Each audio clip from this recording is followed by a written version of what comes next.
Hi again, everybody. For today's lesson on sound, we are going to be investigating how the various graphs are actually derived from analyzing a sound wave. And the concept of these graphs can be a little bit more complicated. So at any time, please feel free to rewind the video, pause the video if you need to, and really take the time to understand how we derive the various graphs from a sound wave. Okay. So without further ado, let's carry on. Now, the first thing we're going to do is do a little quick revision on what is meant by a longitudinal wave, how all these compressions and rarefactions are being obtained in a sound wave itself. Okay, so for example, in this slinky, now what we can see is that the slinky has some areas of compression and some areas of rarefaction. I hope you by now you can identify which is which. So if I were to ask you to describe how this waveform is obtained, so for example, right, if you were to push and pull on the slinky, you may recall from the introduction video that if you were to push and pull on the slinky, the rings of the slinky would vibrate back and forth. So in other words, we will have this motion of pushing and pulling on one end. Then this vibration is parallel to the direction of the wave traveling in the slinky, and hence this sets up a longitudinal wave. So region X would be what we call a rarefaction, okay? Because it's more spread out, whereas region Y is what we call a compression, because you can see that the slinky rings are pushed together a little bit more closely. Okay, and I want you to also make sure you can recall how wavelengths can be determined. So for example, we have a compression to a compression, and therefore there is one wavelength over there. Okay, so what kind of wave is this? Of course, very straightforward. It must be a longitudinal wave. Now, what we have here in the next slide is another different representation of how we can show different layers of air molecules. Okay, so the numbers actually represent different layers itself. And as you can see in figure A, the air molecules, the layers are all very evenly spread out. So at this point in time, we can say that there's no disturbance whatsoever. It's a bit like the slinky without actually pushing and pulling on it. Okay, now let's look at figure B down here. So what happens is that you can see that some of the layers are more compressed. For example, 5, 6, 7, 8, 9, you can see it's very compressed. At the same time, you can also see that 16, 17, 18, 19, 20, those are also compressed. Okay, and if you were to so-called see the arrows from 1, okay, so 1, 7, 13, 19, and 25, these arrows actually represent that at that point in time, these particular layers are also at its undisturbed position. So it is at its original position. Whereas if let's say you were to compare with layer number 4, now layer number 4, okay, I'm just going to try to sketch a straight line down. Okay, so you can see layer number 4 has moved slightly to the right. Okay, so this is just to represent that at this particular point in time, the layer of air, which is number 4, has moved slightly to the right, and that's the snapshot of its position at that point in time. And I hope you can see that layer 5 really moved a lot more as compared to layer 4. Okay, so this is another way of representing a longitudinal wave. So let's answer the questions accordingly. State the type of wave the disturbance form. Okay, so because these air layers are also vibrating left and right, the direction of this vibration is parallel to the direction of wave travel. Hence, this also must be a longitudinal wave. Okay, so in part B, if you were to ask which are the numbers that correspond to a compression or a rarefaction, so you would tell me that the center of rarefaction would be 7 and 19, whereas the center of compression would be 7 and 19, whereas the center of rarefaction would be, for example, 1, 13, and 25. So please take a look at the entire figure again. Pause the video here if you need to, and make sure you fully understand what's going on before you carry on with the video itself. Okay, all right, so Yeah, I'm moving on now. Now, in this next slide, we have yet again another way to represent how the particles have moved from its original position. Okay, so what you are actually seeing here is that the vertical lines represent the original position of the particle before it moved. Okay, so this particle, the one that I'm now drawing an arrow to, actually moved from its original position, the line, to where it is right now. Okay, so if you look at this particle or this particle at A and B, it represents that the particle is still at its original position, and hence it has not moved in this particular instance in time. All right, so I hope that you can try to visualize all the different representations of how particles move in a longitudinal wave. Okay, so if I were to ask you to mark the center of compression, so I hope you can see by now center of compression or center of rarefaction, right? You always need to see which is the particle at its rest position at that instant in time, and that's where we will get the center. So we will say that the center of compression is here at this point A, and the center of rarefaction is at this point B. Once again, I would just want to reiterate that if you did not understand what you were going through in the previous slides, I need you to rewind the video and really make sure you can visualize what's going on with the particles, as well as where it was from its original position. Because from here, we're going to examine how all this movement can bring rise to the graphs that you should already know from the waves chapter. Okay, so these are the two typical graphs that you can get when you actually analyze waves. Now, for a transverse wave, it's really very straightforward because the graphs actually show the snapshot of a transverse wave in that particular instant in time. Because if you were to look at a transverse wave, like whether it's a water wave or a road wave, you already know the transverse wave will just look like that exactly. It looks like a sine wave. Okay, but as you can see from the previous slides, the wave of a longitudinal wave is very different. So let's say I have a compression here, I have rarefaction here, I have compression here, and so on and so forth.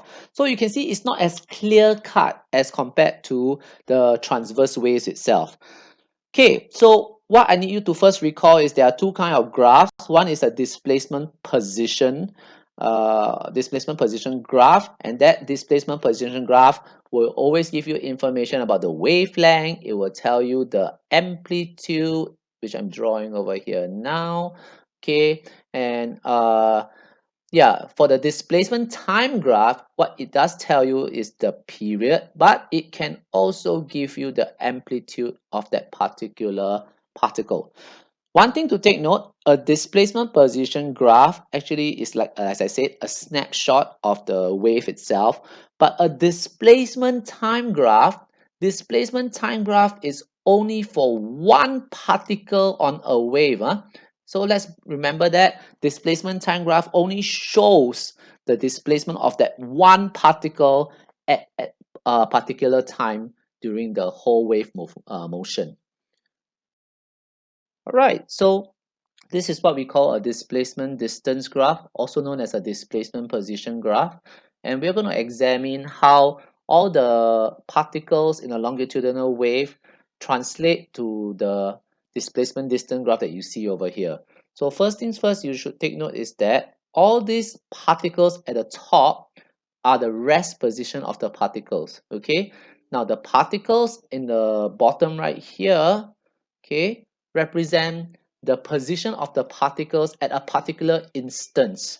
So I hope you can see that over here is a center of compression, over here is the center of rarefaction, as because at this point here you can see that they're all together, compressed together, whereas at this point here you can see that it's all spread out. Okay, now I'm going to erase my markings first so that it doesn't look too difficult. So remember that the center of compression and the center of rarefaction, the particles are at its rest position. So that is why when you draw the graph at that point in time, the particle is at its rest position here, the particle is at its rest position here, and so on and so forth.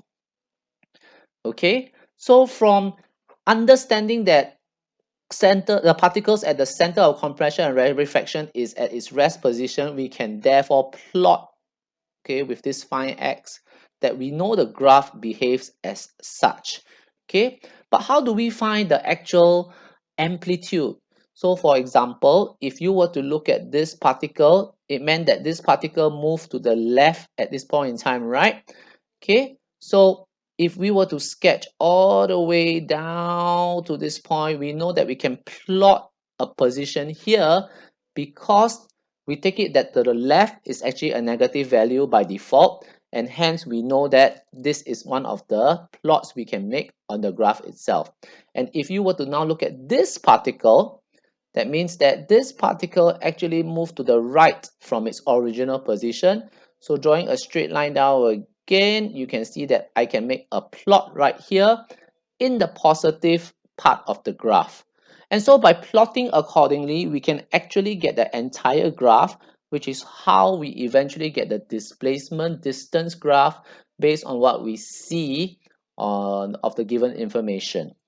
Okay, so once again, I know I've said it many times, please pause, please take a rewind again to see how to get the actual graph based on the position of the particles itself.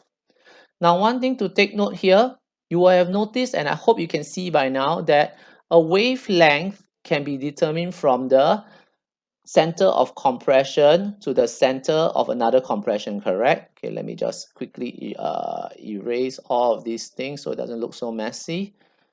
Okay, so if a wavelength is a center of compression to another center of compression, what would half a wavelength be? So I hope you can see that half a wavelength can also be determined from the center of compression to the center of rarefaction, half of lambda. Okay, because sometimes, right, you may be asked to make certain measurements based on the question itself, and assuming if let's say this was on a piece of paper, right, then you'll be, for example, you could be measuring, okay, using a ruler, you'll be measuring this distance all the way to this point, and you will tell me that in cm, how many cm is this wavelength, for example. But sometimes you may not get enough information, and then your question could be like only enough particles to show you half a wavelength. So from there, you must also determine that a center of rarefaction to a center of compression is half a wavelength. So I hope that clears things up. Let's move on to the next graph. Okay, so now we are looking at a displacement time graph of one particle at one position in time. Okay, so what you're actually seeing on the left hand side here is that when t equals to 0, or when the period equals to 0, okay, so the particle is at its rest position, and hence that is why we actually plot that when t equals 0, that's the starting of the graph itself, yeah? Okay, so that when t equals to the period over 4, which is t over 4, okay, so the particle has moved to the left. So remember that we said left by default usually is negative. So that is why at the period of t over 4, we can plot a position here. Then when t equals to t over 2, okay, it has returned to rest position, and therefore we plot the point here. At 3/4 t, okay, that particle has moved to the right, and that's why we can plot it here. And of course, last but not least, remember t is the entire period of a wave. Okay, it must return to the rest position again. So that's why I said earlier, you got to make sure you know your displacement time graphs, what you understood from waves itself, and what you understand by period, where period is the time taken for the complete oscillation of a wave. Okay, so I hope that going through these slides, you really have a fuller understanding of how to get the various graphs from a longitudinal wave. It is very important that you review and refresh again if you need to, so that you have a really much better understanding overall. Okay, so based on what you learned, you now need to try to complete the entire question 5 in your notes. Okay, however, this time round, I'm not intending to go through but just try to make use of the information in the video. You will have to use your ruler to make certain measurements, and then we will actually go through it in class, but I want you to make sure you try out yourself first, yeah? Okay, so this is actually the end for today's lesson, because I know it's actually very how do I say, it's very deep in a sense. It's a lot of information to take in, so I want you to spend some time to consolidate all the things that you have learned so far. Okay, we will be looking at the how pitch and loudness is related to the various graphs, and in order for you to do that, that will be covered on Thursday. However, I just want to caution you that for Thursday, you may have to do certain self-reading, and I will give you the information and instructions when Thursday arrives. Okay, but maybe for now, what you want to just ask yourself, what do you mean, or what do you know is what is meant by a high pitch? Of course, you have heard a high pitch before, but I'm going to actually share this video with you, and also to kind of show you that there's certain pitches that the human ear just cannot hear at all. Okay, so just anyway, click the link on the other video which I will post on Google Classroom. Have fun with it. Some of you may find it a little bit annoying, so if at any point you find the sound a bit too annoying, just shut it off immediately. Okay, all right, so please wait for the instructions on Thursday, and I will see you guys soon.